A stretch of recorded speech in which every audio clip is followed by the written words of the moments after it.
Welcome to the Extraordinary Everyday Podcast, where women come to be inspired and motivated to become the best version of themselves and elevate the quality of their everyday. Now, here's your host, certified life coach, Wendy Johnson. Hello, beautiful friends. Welcome back to the Extraordinary Everyday. I'm Wendy Johnson, and today we're diving into a topic that can transform your relationships, your decision-making, and even how you see yourself. It's something I like to call emotional fluency. What is emotional fluency? It's the ability to understand, express, and navigate emotions effectively. Think of it like learning a new language, the language of emotions. This language helps us communicate better, avoid unnecessary conflict, and feel more balanced in our day-to-day lives. In this episode, I'll share what emotional fluency is, why it's important, and how you can start developing it. Plus, I'll walk you through real-life examples at home, with family, and at work so you can see how this skill plays out in everyday situations. By the end, I hope you feel inspired and better equipped to bring more emotional fluency into your life. Let's dive in. First, what is emotional fluency? It is made up of three key components. 1, emotional awareness, 2, emotional regulation, and 3, empathy.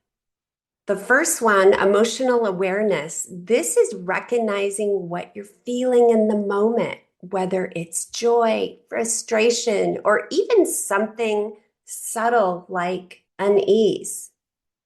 The second component is emotional regulation. This is your ability to manage those feelings. It doesn't mean ignoring them, but choosing how to respond. And the third is empathy. This is the ability to understand and connect with others' emotions. Think about it like this.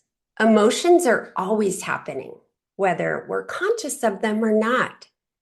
Emotional fluency is about tuning in, naming those emotions, and responding with intention.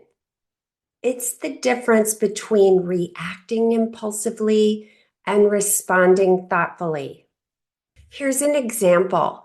Imagine you're at home and your partner says, "I feel like you're not listening to me." Without emotional fluency, you might jump straight to defending yourself. "That's not true. I'm listening." But with emotional fluency, you could pause and say, "I hear that you feel unheard. Can you tell me more about what you mean?" See how that opens the door for connection. This is one that I've struggled with, and I definitely am improving. I've taken courses in it, I've read books in it, and when I was becoming certified as a coach, I was educating myself on this subject because I believe it was the weakest part of my personality. It was something I didn't learn in school. And so I went through my life defending myself and reacting. Now let's talk about why emotional fluency matters so much. Misunderstandings often happen because we don't fully understand what's being felt or communicated by ourselves or others. Emotional fluency bridges the gap. Second, it enhances mental well-being. When you name and process your emotions, they don't feel as overwhelming.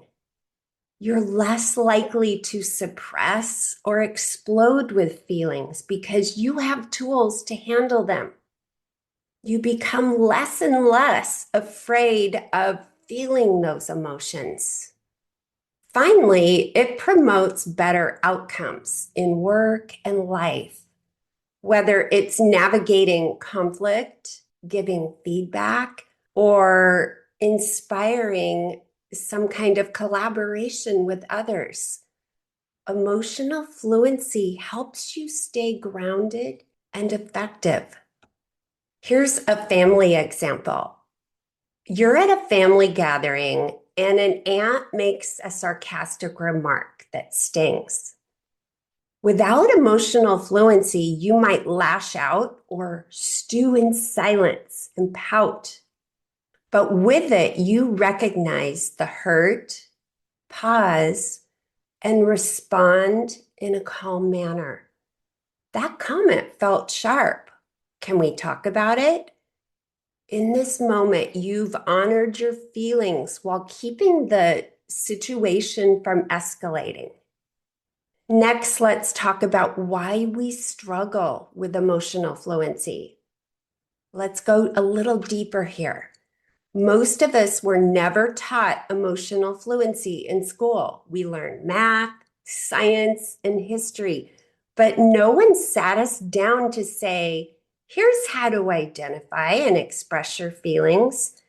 Instead, we often grow up with messages like, don't cry, be tough, or calm down, listen. Many people avoid negative emotions altogether. Sadness, anger, or fear can feel uncomfortable, so we push them aside or try to escape through distractions like scrolling on our phones, overworking, overdrinking, or overeating. But avoiding emotions doesn't make them go away. It just delays the inevitable.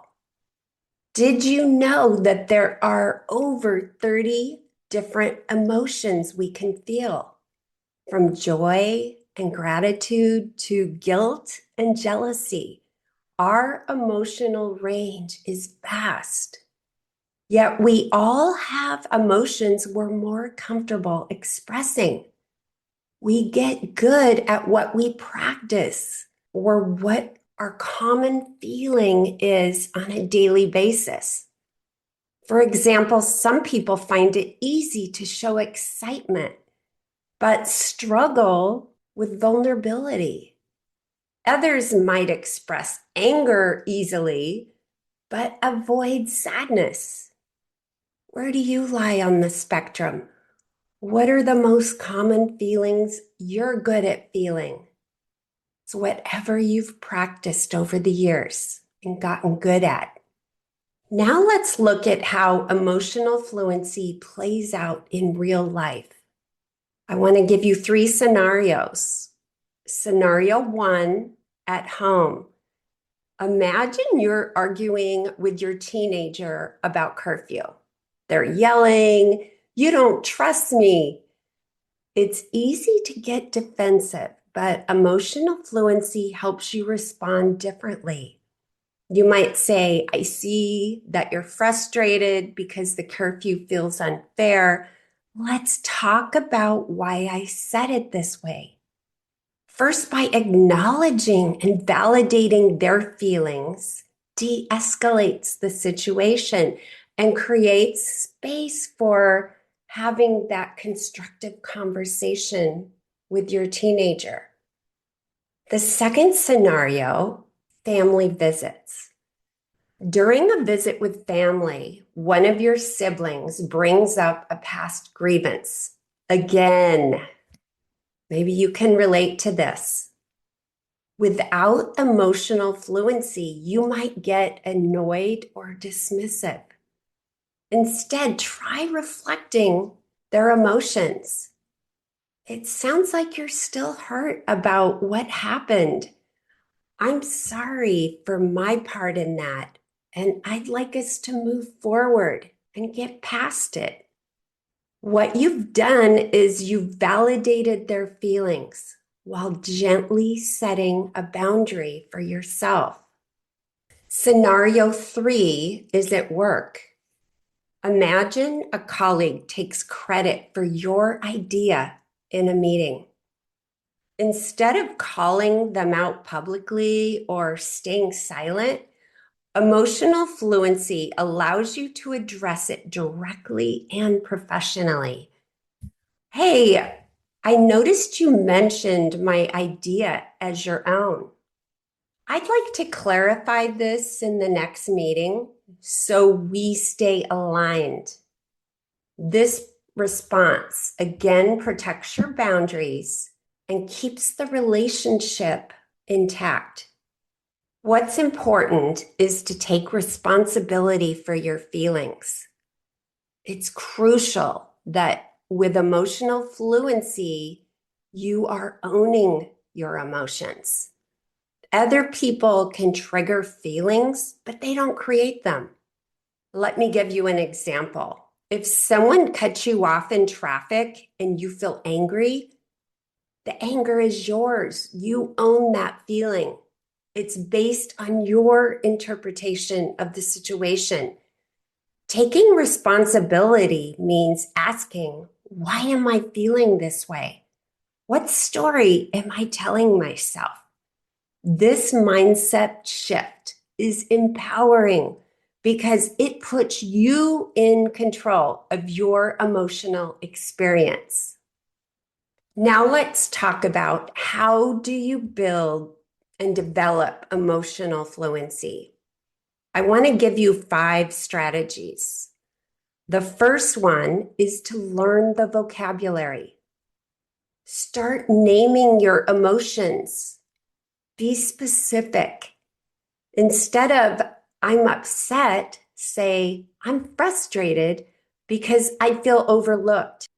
You've identified a specific emotion and given a reason for why you have the feeling.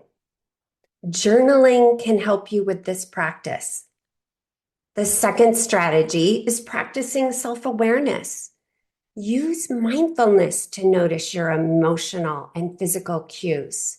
For example, if your heart races during a disagreement, pause and ask, what am I feeling right now? Feel the feeling and name it before reacting. And the third strategy is to strengthen empathy. What you do here is you listen actively and focus on understanding the other person's perspective.